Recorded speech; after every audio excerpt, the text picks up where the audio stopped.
इकडे हे काय केलंस? उरलेलं पाणी तसंच टाकून दिलंस, बाटली तिथंच टाकून दिलीस. हे असं करतात. इकडे दे, उघड बाटली, उघड, घाल झाडांना पाणी घाल.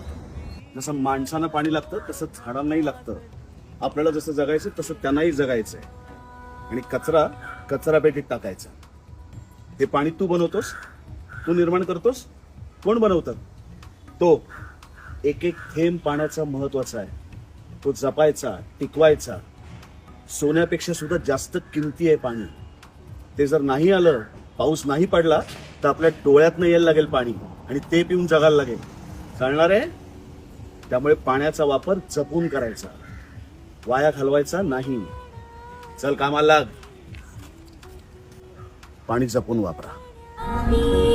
तो घातली तुटे ना.